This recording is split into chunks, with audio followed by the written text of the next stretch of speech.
Hello, my name is Stephen Eiderstein, and welcome to the Narrowing Path, Walking the Spiritual Walk. Thank you for joining me as we do the next installment from the third chapter, As A Man Thinketh, from Emmet Fox's book, Sermon on the Mount. This is the copy I'm going to be reading out of, which is quite important, actually. There is We'll go over it a little bit, but there's a discrepancy between versions, and that's why I get the older versions, because I like to see what was originally written. So we'll talk about that a little bit later on, but I am really looking forward to going through this portion of it. There's a lot of really great stuff in it, and it's really taps into a different perspective on a spiritual practice. So that I love about it. And thank you, everybody, for the support, by the way, on the shorts, on the videos, Spotify, wherever you're watching, wherever you're getting connected. I do have Facebook. I just recently opened a Twitter as well. Not too much on it, just more shorts and things like that, just for to make it more accessible to people, whatever your platform is. So go ahead, follow us wherever you'd like, share, subscribe, all the good stuff. I do appreciate it. So let's go ahead, and we're going to get right to the reading. So like I said, I'm going to be reading out of this. This copy is also available, as well as a couple other newer reprints. This copy that I'm going to be reading out of is from 1938. This book was originally copyrighted in 1934. So it's as close to as a first edition that I could afford. So let's go ahead and we'll get right to it. And again, we're in the third chapter of this book, Sermon on the Mount by Emmet Fox. And we're in the third part of it, which is the third section of scripture that he references. And the verses that that's going to start out this section is Matthew 5:21 through 24. So here we go.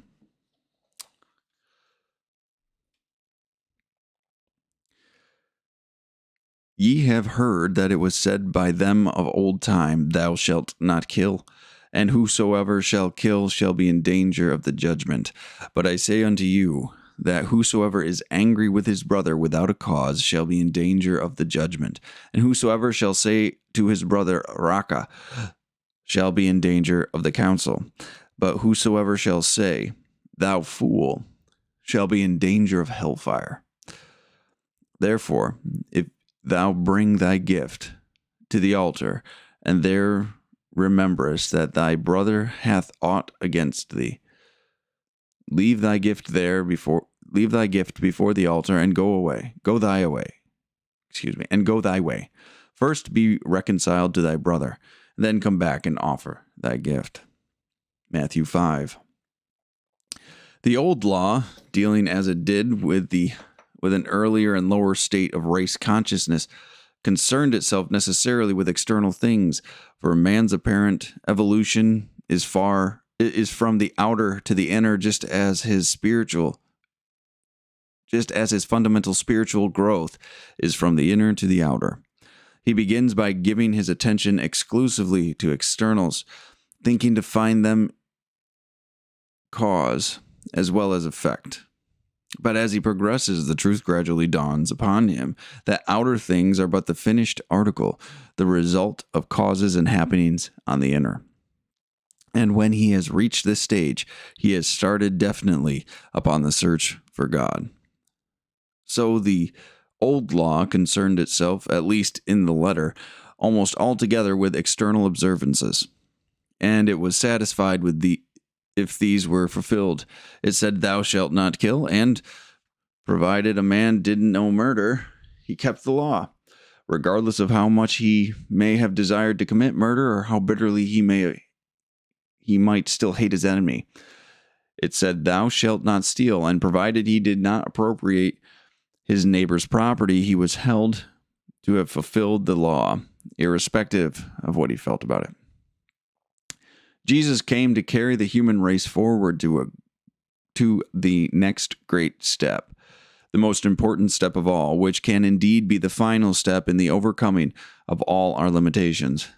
If only we can understand clearly that the step implies and take it. The heart of the whole Sermon on the Mount, which is itself the essence of the Christian message, is the insistence upon the need for this very step, the understanding that outer conformity, absolutely essential as it is no longer sufficient in itself, but that now we are to come of age spiritually. We have not merely to conform outwardly to outer rules, but to change the inner man too. The old law said, "Thou shalt not kill," but Jesus said that even to want to kill, nay, even to be angry with your brother is sufficient to keep you out of the kingdom of heaven. As, of course, it is. It was a distinct gain when primitive, barbarous people could be persuaded not to murder those who had offended them, but to develop sufficient self-control to master their anger. Spiritual demonstration demands that anger itself be overcome. It is simply not possible to get any experience of God worth talking about or to exercise very much spiritual power in the way of healing unless and until you have got rid of resentment and condemnation concerning your other man. Until you are prepared to get rid of this sort of thing, your prayers will have very little effect. It may boldly be said that in prayer, the more love, the more power. And this is why people of developed spiritual perception take such constant pains to keep themselves free from thoughts of criticism and condemnation. They know that they can have either their demonstration or their indignation, but that they cannot have both. And so they do not waste time in trying to. Indignation, resentment, the desire to punish other people or to see them punished, the desire to get even, the feeling it serves him right. All these things form a quite impenetrable barrier to the spiritual power or progress. Jesus, dramatizing the thing in the Oriental way, says that if you are bringing a gift to the altar and you remember that your brother has anything against you, you must put down your gift without attempting to offer it and go away and first make peace with your brother. And then, when you have done that, your offering will be acceptable. It was the custom, as we all know, to take gifts of various kinds to the temple, from bulls and cows down to doves and offerings of incense, or where it might be more convenient, an offering of money equivalent in value to these things. Now, under the new law or Christian dispensation, our altar is our own consciousness, and our offerings are our prayers and treatments. Our burnt sacrifices are the error thoughts which we destroy or burn away in spiritual treatment. And so Jesus says that if, when we are about to pray, we remember that we have any wrong things or hard feelings about our brother man, no matter who he may be, and irrespective of whether the object of our hostile thought be an individual or a body of people, we must pause there and treat ourselves until we got rid of this sense of hostility and have once more restored the seamless garment of our spiritual integrity. Jesus builds up this tremendous lesson, again in the Oriental tradition, by employing a series of steps. 3 in this case. He says first that whoever is angry with his brother shall be in danger. Secondly, that to be really or seriously, one may say vindictively, hostile to another is to be in grave danger. And finally, that to hold so low an opinion about a fellow creature as to allow ourselves to consider him to be outside the pale, so to speak, is to shut ourselves off from any hope of spiritual fruit while we remain in this state of mind. To call a man a fool in this sense means that we consider that no good is to be expected from him, which is to deny the indwelling Christ in him. And to do this is to bring very serious consequences upon ourselves. Note carefully that the Authorized or King James Version of the Bible, which is by far the best all-around edition for spiritual purposes, here makes a serious error. which has been corrected in the Revised Version. It makes Jesus say, "Whosoever is angry with his brother without a cause," which is a manifest absurdity. No sane person gets angry without what he deems to be a cause, however trifling or irrelevant, and trifling or irrelevant the cause that he assigns may be. What Jesus said, of course, was that whoever is angry with his brother under any circumstances is in danger. And there we go. That's the end of it. A lot of good stuff. A lot of really, I'm going to say, really relevant things in this reading today. A lot about anger, about hatred, about condemnation, indignation, ill will. These are things we can find so close by in the political climate, social, economic climate, in our friend groups, in our communities. There's a lot of this going on. And to read this was such a realignment to remember that it is never appropriate to do this. It is never appropriate to hold on to something and this sense of judgment, of condemnation, of a wishing of ill will. And so I'm really grateful that this was the reading for today. So let's go ahead and we'll get into it. And I first wanted to just talk about this first thing that he opens up with is he talks about the process of growth. So right in that first paragraph, he says, "For man's apparent evolution is from the outer to the inner, just as his fundamental spiritual growth is from the inner to the outer." So, which I think is interesting. If you just watch people, right, we think we grow from outside of us to the inside of us, right? But when we get to the spiritual principles, we realize at some point, right, it talks about, well, actually, let me read the next quote. "And as he progresses, the truth gradually dawns upon him that outer things are but the finished article, the results of causes and happenings on the inner. And when he reaches this stage, he has started definitely upon the search for God." Now, I absolutely love that. I think it's the absolute truth. It's like we start out with this extremely strong statement about, hey, we initially think our growth is in relation to the outside world, right? Like it's almost like a point of maturity, right? It's like I become more mature so I can interact with the outside world better, right? You come to this point of the outside world shapes you, and then in this point of becoming a mature adult and becoming a spiritual being, you have to take responsibility. And when you take that responsibility for you and everything that you think and everything that you put out into this world and every action that you take, every word that you say, when you accept that responsibility, it's the beginning of a spiritual journey, right? He calls it this. We have started definitely upon the search for God at that point, because this maturity helps us realize that everything outside of us, every situation we come in contact with, every person that we interact with, everybody that's had influence on our lives, we've had a part to play in. We've had a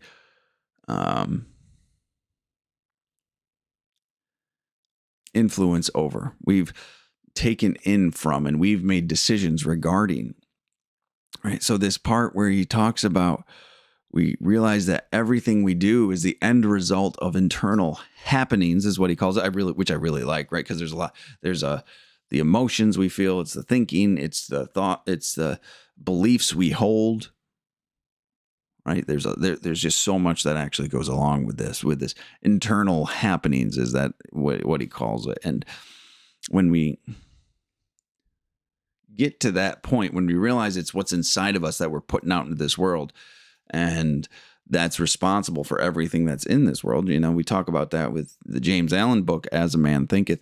because he talks about what we believe, what we hold in our heart, what influences what we think, which influences our behaviors and our actions and our words, which influences the world around us. So everything that we put out into the world, everything that we bring out of the world or develops in the world around us, is a better way to say that,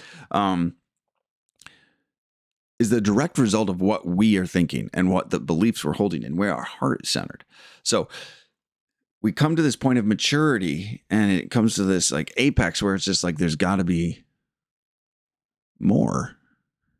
When we realize we have this influence, right? Because up until that point, we've served ourselves. We've served this selfish master of our own selfish gratifications and things like that. But when we reach this point, it's a whole different ball game. And I love that last statement where he talks about we have started definitely upon the search for God. It's just as, because once you realize this, so many questions come in, like where's the judge of right and wrong? Where's the proper influences? What's the goal and direction you should take, right? Because when you realize the power those influences have on your life and the guiding force they put into your life, you start asking about the integrity of those thoughts, the integrity of this information that you're operating on. Because a lot of us didn't have good information to start with, to be honest with you, or at least I didn't, because I understood incorrectly. I took the wrong beliefs in, and it led me quite astray, actually. So, and he starts again to touch on this understanding, this concept, this principle that it's not enough to just follow the rules anymore, right? And fear the punishment. Fear of the punishment of breaking a rule isn't always a good motivator. Anybody that's in recovery can tell you that fear doesn't keep anyone sober. Fear does not maintain changes in people's behavior. Fear is not a good motivator. The fear will always get overridden at some point. So we have to start changing on the inside, and he calls it, I think he called it the inner man at one point too. Maybe it's on the, maybe I'm getting ahead of myself here, but it is. It's on the next quotes. So he starts talking about this inner thing that needs to be changed, and which led right into which was a beautiful connection piece, because he said, it led right into what he stated Jesus came for, and then also why the Sermon on the Mount was important. He said Jesus came to carry the human race forward to the next great step, the most important step of all, right? So we were at this place where we were trying to govern the outside world and being influenced by the outside world and trying to take on all of this stuff in the outside world, right? And then we realize it's the inner happenings, like we just talked about, that is really guiding the direction of this world, the direction of my life, the quality of my relationships, and everything like that. So he says Jesus came to actually usher in this new understanding. He came in to actually usher in this new belief system, this new principled way of living. And then he says, the heart of the whole Sermon on the Mount, which is itself the essence of the Christian message. So this entire Sermon on the Mount speech in the Gospels of the Bible is the essence of the Christian message, is the insistence upon. So let me start at the beginning of that quote again. The heart of the whole Sermon on the Mount, which is itself the essence of the Christian message, is the insistence upon the need for this step.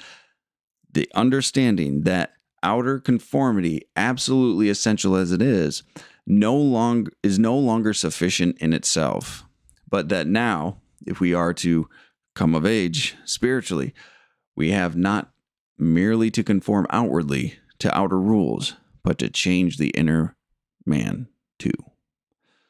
This is big stuff. This is a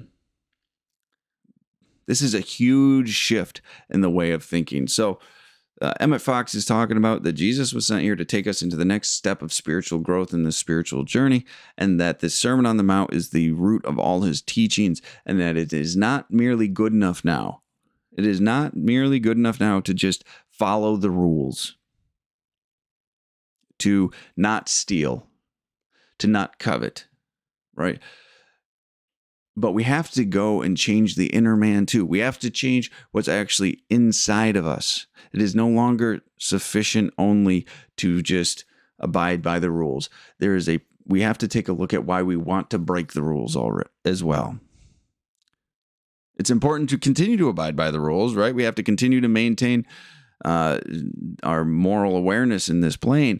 But if we truly want freedom, if we truly want spiritual growth, it's going to take some of this inner work that we constantly talk about on this channel. It's going to take some of this spiritual growth, this shift in principle to not just act right, quote unquote, but to believe and want to do right. It's a whole different kind of way of living here. So this is a shift in consciousness, is why Jesus came to help us get to the next step of our growth, right? This is why in the Christian faith, God sent his son, right? God sent himself down in human form to actually usher us into this new stage of growth and maturity, spiritual maturity. And it is this shift in consciousness to stop just living so simplistically. So the Sermon on the Mount in this piece is integral part of really grabbing on and developing this shift in consciousness, right? It's absolutely crucial. And that part we have to change. We have not merely to conform outwardly to outer rules, but to change the inner man too.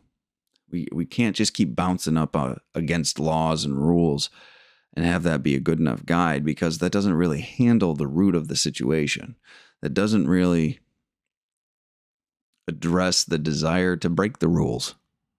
So we go on, and he says the old law said thou shalt not kill, but Jesus says that even to want to kill, nay, even to be angry with your brother is sufficient to keep you out of the kingdom of heaven, right? It will rob you of that, even just the anger. So it's not good enough to just not take matters into your own hands. It's not good enough to not want to stop feeling that way. But we can't even hold on to any anger at our brother that might crop up, right? That will separate you out. So the extent we have to go for this change and this shift in consciousness, this change in behavior, this change in principle. The principle isn't like, well, if it's not against the law, I can do it. The principle is to shift to a internally driven sense of right. And I want to do the right thing because that's the right thing to do, not I'm going to follow the law because I don't want to get in trouble, right? We talked about that a little bit in the last episode, but this isn't just about the action, stopping the action. It's about stopping the emotions that would cause the action. It's about changing the thinking that causes us to have the emotion to have the action, right? And then it's also to change the belief underlying eventually. You have to continue to do this progress and work. It's a backwards game, right? Because you got to stop the progress, see the emotion, stop the acting on the emotion, see the thinking, stop the thinking, change the belief. Right? Like, that's what doing the work's about. So, and he also didn't provide for an exception here. He's like, you can't hold on to the anger unless. He just says you can't hold on to the anger. Right? Even to be angry with your brother is sufficient to keep you out of the kingdom of heaven. Okay.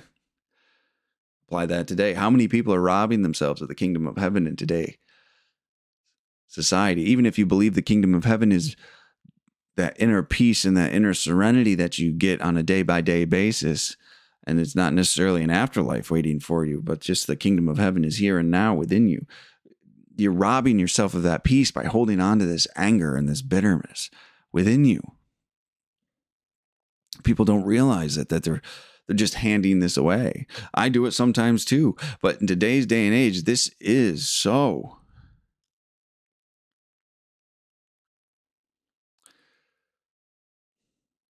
prevalent. People are just like, I hope you get what you deserve, right? Or people celebrating the death of individuals. It's a little scary out there. Regardless of how much you disagree with people, to celebrate with malice and hatred the death of another human being is harming yourself. It's disconnecting you from God, right?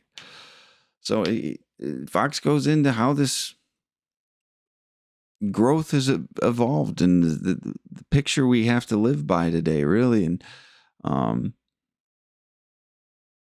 he talks a little bit about how the first step was appropriate, right? We need the guideposts of the rules, right? We need to know what we can do and what we can't do, right? So it was just a point of evolution. If we had been given these the spiritual guidance in the beginning, no one would have been able to even comprehend what we're talking about, right? Because we were just so selfish and so self-centered, we couldn't even get a handle on it. So when he brought Jesus coming at this point, he says, is to usher in the new stage, right? Because there's more work to do. There's more than just these things, but the growth is given at the appropriate time.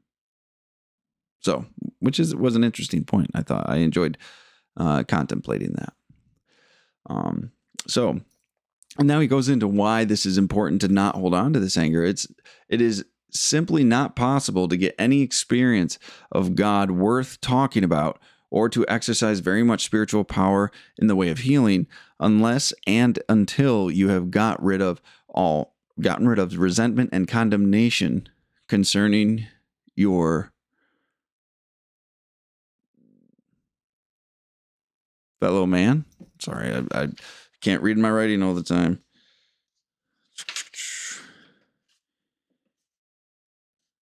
Your brother man, excuse me. Brother man. So this is, you're robbing yourself of your ability to have any type of spiritual power or influence by holding on to this resentment and this condemnation and this bitterness within you. And he's talking, Fox is talking about how this separates us. It's not even close. When you hold this within you, you become disconnected from the God of your understanding. And this is, I just want to remind everybody too, this is written obviously from a Christian perspective, from Christian literature. But I do think the principles we're talking about here apply universally to that spiritual growth, whatever your spiritual foundation is that you're practicing, right? If you believe in source, energy, universe, if you believe in any type of other deity, right? These are core tenets to nurturing your soul and your spirit, to growing in a direction that would help you become more established and to become more connected to that power, whatever it is for you. But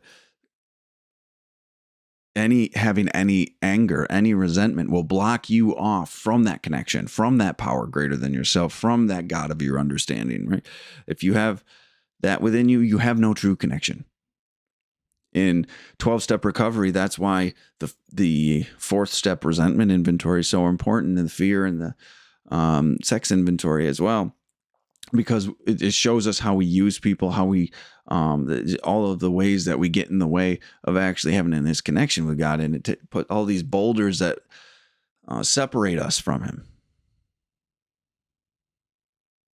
And when we can actually go through that and move that out of the way, and we can get connected to what would be called the light of the Spirit, there's a whole different realization and different understanding, right? Suddenly we're not just living for ourselves. We're able to be connected to this God of our understanding and then put ourselves in service to it, which is the purpose that we're here for, really, at the end of the day.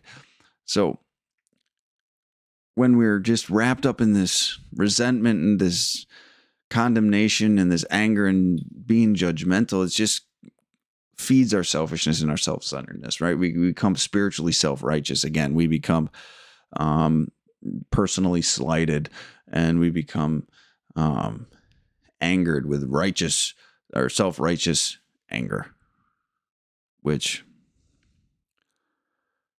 we're being told here is never appropriate, right? We're never supposed to do that. We're never supposed to actually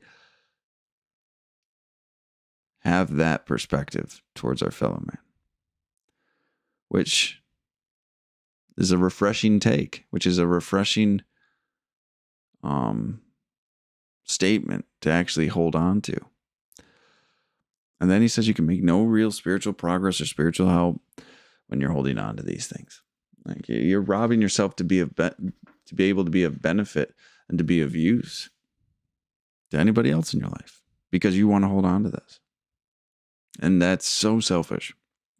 I know when I do it, that's what happens. All I do is I think about me and why I'm right and they're wrong and how horrible it is, right? When I get this anger, it's only me thinking about me. And when I'm doing that, I'm not helping anybody. I'm not of service to anybody. I am doing nothing for anybody. So it's a dangerous place to be. So he goes on to say, it may boldly be said that in prayer, the more love, the more power. And this is why people of developed spiritual perception take such pains to keep themselves free from thoughts of criticism and condemnation. And they know that they can have either their demonstration or their indignation, but they cannot have both. So they do not waste time trying to. You have a choice. You can hold on to this indignation, the resentment, the condemnation. You can hold on to that, or you can hold on to your spiritual development, or you can hold on to this growth, this peace, this tranquility that you've had the opportunity to participate in, that you've had the opportunity to actually receive. But you can only have one. You're choosing every single moment of every single day. You're choosing which one you actually bring into your life and which one do you hold on to in your life. And when you realize that the choice is in your hands, you're responsible, right? And that quote, I'm really happy he said it. Anger is not loving. It's just not, right? And the true power is in love.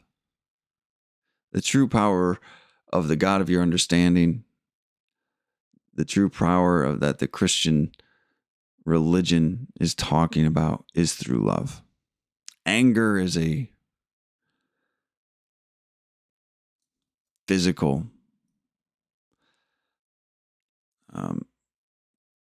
is a emotion that gives us physical,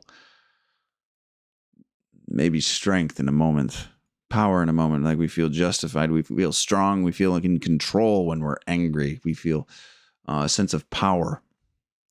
That's why people get addicted to it. People get addicted to anger for that reason. But it's only ever temporary. It's ever fleeting. It's ultimately destructive. And if we hold on to that, we're actually letting go of something so much more powerful than we could ever have imagined. This strength that there is and the power that there is in love is incredible. And we rob ourselves of it because it's new, it's different. It doesn't make us always feel how we want to feel. So we try to have our own solutions. That's the story of alcoholism and drug addiction. At least that was mine. So, but what you realize is when you start walking this path, right? Because he said earlier that this is the beginning of your search for God. That when you start walking this path and you start getting these experiences of love and peace and serenity and tranquility in your life, you realize like you'd much rather have that than the anger. So you start pursuing it, and as you develop spiritually, like you make an intentional effort to work through any anger that comes up. And this isn't to say that you won't ever get angry again. He says even the spiritual people developed spiritual perception take such constant pains to keep themselves free from thoughts of criticism and condemnation, right? So it has to be an intentional practice to let it go, because it will crop up again, and you have to address it if it does. Like, there's a lot of stuff that we still have associations with, that we still have to work through. It's not a exact perfect science or execution for any human being, but it's the constant work we put in to actually stay on the right side of this stuff, on the healthy side, on the loving side, instead of that selfish and angry and resentful side. So remember, you can have peace, serenity, you can have anger and resentment. It's your choice. You can't have both, one or the other. And one you will grow with, one you will be destroyed by. It's just how it goes. Indignation, resentment, the desire to punish. This is a great list. So this is a list of all the stuff that us human beings love to hold on to. Indignation, resentment, the desire to punish other people or to see them punished, the desire to get even, the feeling of it serves him right. All these things form quite an impenetrable barrier to spiritual power or progress. All of that stuff. We like to see, any of these things will block us off from the sunlight of the Spirit, the peace, the serenity, the connection with this higher power, this God of our understanding, right? The invitation of the Holy Spirit into our souls and our lives, whatever it might be, right? Any of these, the indignation, resentment, the desire to punish other people, to see them punished, the desire to get even, the feeling that serves them right? This is all selfishness and self-centeredness. So even the karma will get them in the end. That's still a negative criticism. That's still being judge, jury, and executioner for these people. We can't put ourselves above one another. We just can't. We can't put ourselves in a position where we are wishing ill on somebody else. That is completely selfish. That is completely self-centered and not loving in any way, right? The karma belief, like wishing the karma to come to somebody, that's pretty negative and unhealthy. I didn't really think that. I took it. I would remember it to make myself feel better. Like, hey, they're going to get theirs, right? Like I feel better, right? Because in the future, I know it's going to come around to them. That's really not a good way to think. That's still being resentful. It's just making myself feel better because, hey, I'm not going to be the person that takes it out on them, but I know someone will, so I feel better that they're going to get their just rewards. That's not healthy either. That's not okay either. I might get some blowback on this, to be fair, but you should never have a hateful or condemning thought towards somebody just to make yourself feel okay. It's never a good idea. Right? This is so relevant for today. This is such a huge problem because it just is people thrive on this righteous indignation, this condemnation, this belittlement, this thinking less than our fellow man, like thinking less than the person next to you. And it's just so crippling. It's so crippling to the human spirit and to a place of love and charity and kindness and forgiveness. Like this is to wish someone ill or to celebrate someone's pain and suffering is so selfish, so self-centered, so angry and vindictive. So keep this in mind when you're thinking about what's going on today. Keep this in mind as you're going throughout the world and seeing what's being said and what you're putting into it. People want to practice these spiritual principles, but they hold this in their heart. And Fox talks about this. This is the altar portion where he talks about sacrificing this and that. These verses are talking about, and then Fox gives this understanding interpretation. He talks about this custom that it is we're supposed to come and give sacrifice, right? It's an illustration to say that we should not connect with God when we hold this anger and hatred, right? When we have a problem with our fellow man, right? We're actually having this practice with God in vain. What we need to actually do is address the anger. We need to address the condemnation, the resentment. We need to go make right and make peace with our brother, then come to God and have in the restored, seamless garment of our spiritual integrity. I loved that line. That was absolutely beautiful, right? Because there's a problem there. If you holding this, right, you're not truly practicing what the God of your understanding would have you practice. There's no way you are. And then to come and to sacrifice on this altar, to bring your prayers, to bring your concerns to God, right? You've already blocked off because you're not in love. You're not actually in a place to receive this. And that's scary to some people. It was scary to me to realize this too. But the reality of it is, as he said earlier, prayers will have little effect. Go make right. Go practice. Go work through this. Do the right things. Hold the right beliefs. Let this anger go and then come back and connect. Because everything else is just done in vain.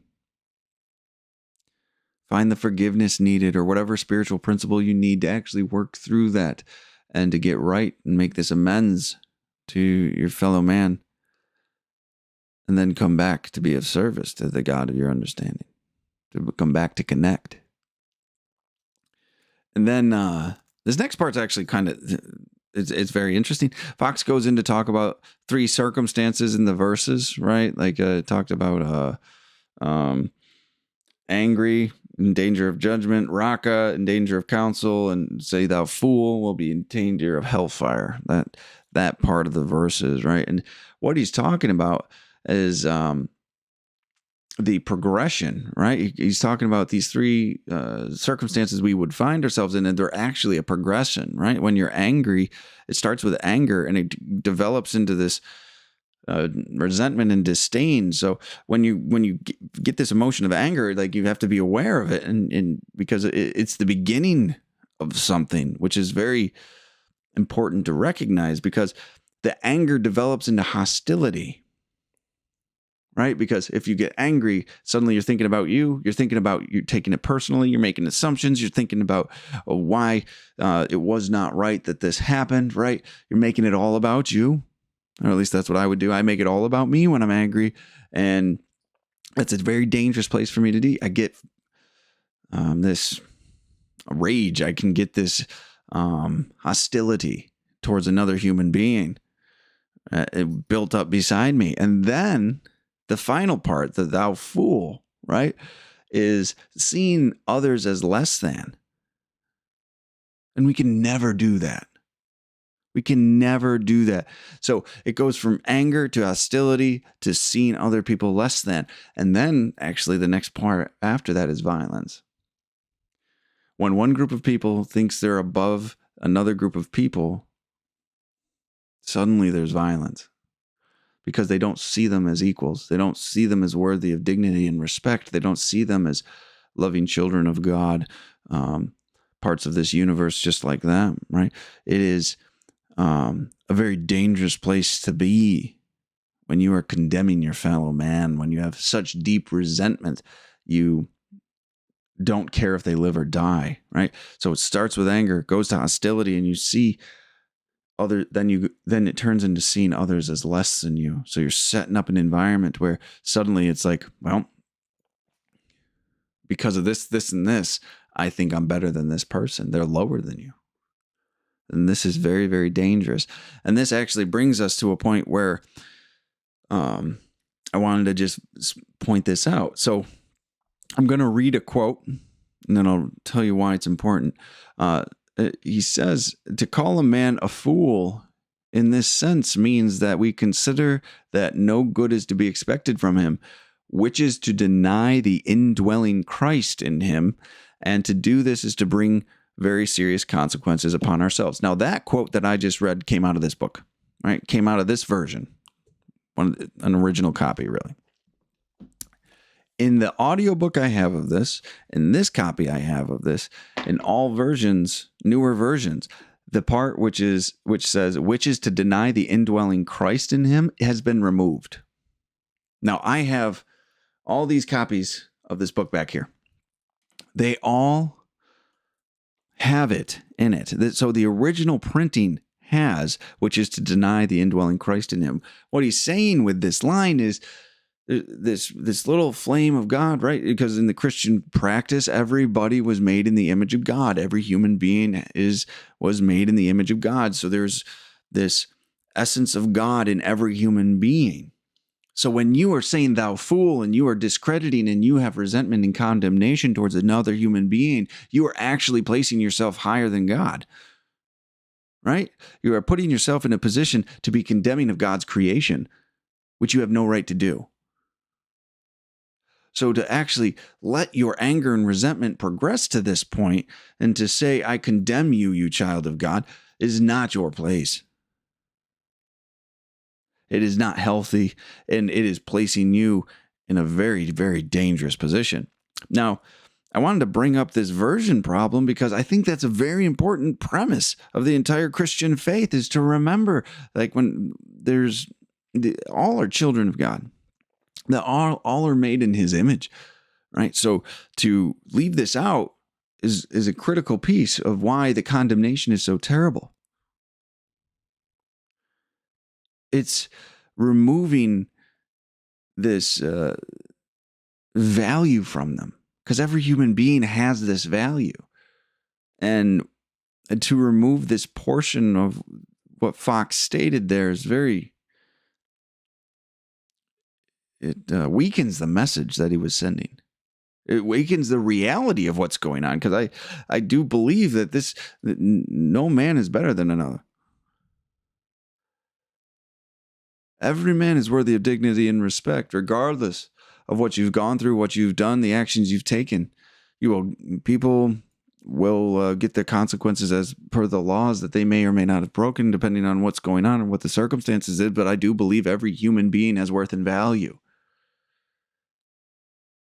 And to take that out of it is really a little scary to me. I would like to know why. Who made that decision to take that out? But so just to read the quote again, because it is such a powerful thing to remember, is to call a man a fool in this sense means that we consider that no good is to be expected from him, which is to deny the indwelling Christ in him. And to do this is to bring very serious consequences to ourselves. When we have that condemnation, we are putting ourselves in a very unhealthy, painful place. And then besides that, it's just not right to do. It is not our place to be condemning, to take away someone's dignity. So just wanted to point that out. That's why I always encourage, if you can, find an old copy, because there's things in here that haven't been translated over the years, right? This book's 92 years old. So, well, the original printing is 92. This one's 88 years old, I guess. But there's just so much with it. All right. It's very sad it's left out. But I'm glad I caught it, to be honest with you. So, the last quote I wanted to have was, what Jesus said, of course, was that whoever is angry with his brother under any circumstances is in danger, right? Anger is not an emotion we can continue to entertain or we can continue to hold on to. And but he brought this up because, talk about versioning difference. It says in the King James Version of the Sermon on the Mount, it states, anybody who is angry at his brother, that whosoever is angry with his brother without a cause shall be in danger of the judgment. And Emmet Fox is saying there's no, he was just pointing out that it's not needed to say without a cause, because everybody that's angry has a cause. There's a reason that they're angry, right? So to have that stated is not needed, and then in the revised edition that was taken out. So and he was just re-emphasizing the fact that anybody that holds anger in their heart is in danger. If you're angry at your fellow man for any reason and you're holding on to it, and because it does just prop up, at least maybe I'm wrong in saying that, right? Maybe you're just supposed to only maintain and get to a place of just pure peace and tranquility all the time and never be bothered if that's possible. I'd like to believe it is. I'm not there yet, but I do my best. But if I were to hold on to that anger and resentment, I'd be in a really bad place. And I know that from experience. So, but that brings us to the end of the chapter, or to this section anyway. We're going to have about 2 more sections in this chapter, and then we're moving on to the next thing. But I love this chapter in Emmet Fox's Sermon on the Mount. I hope you all do too. So I'll be looking forward to bringing it to you, the next part to you next week. So let me know what you think. I hope you enjoyed it. So until next time, thanks.